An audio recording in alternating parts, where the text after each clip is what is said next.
Тостаған мен бұлақ.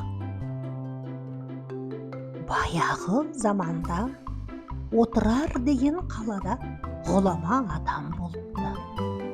Оның шәкірттері көп екен. Жақан деген шәкірті сөз құмар болып, айналасындағыларды жамандай беріпті.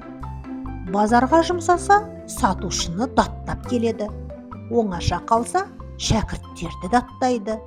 Сабақ білмесе, үйде жұмсаған ата-анасын кінәлайды. Достарын жамандайды. Ұстаз Жақанның бұл қылығын байқап жүріпті. Бір күні Жақанды шақырып алып: «Жақан, өмір деген ақ мата секілді. Өз қолыңмен қандай бояу жақсаң, сондай түске боялады», депті. «Оны неге айттыңыз, ұстаз?» дейді Жақан. «Сен қара бояуға құмар болып жүрсің». Жақан ұстаз ойын түсіне алмай отырып қалады.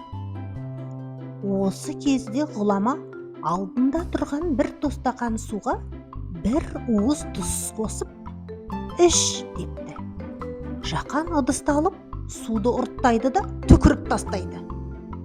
«Неге ішпедің?» дейді ұстаз. «Ашшы, дәм жаман екен». «Онда жүр», деп ұстаз орнынан тұрыпты. Тұз салынған ыдысты түгел алып, Жақанды сарқырай ағып жатқан бұлаққа алып келеді. Оған да бір уыс тұз салып, шәкіртіне «Іш» деп әмір етеді.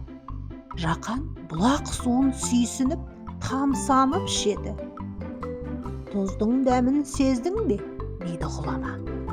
«Жоқ», дейді Жақан. «Міне, өмірдегі жақсылық пен жамандық та осы тұз секілді өлшеммен. Тостаған секілді ішке жинап тұрсаң, пиғылың бұзылады.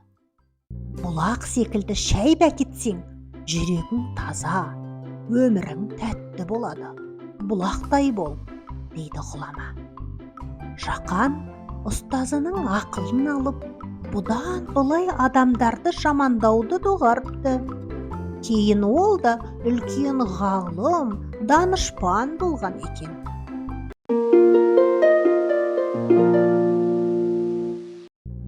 Достар, сіздер де бұлақтай таза болыңыздар. Ертегі ұнаса, арнаға тіркеліп, достарыңызбен бөлісе отырыңыздар. Қолдап отыруды ұмытпаңыздар.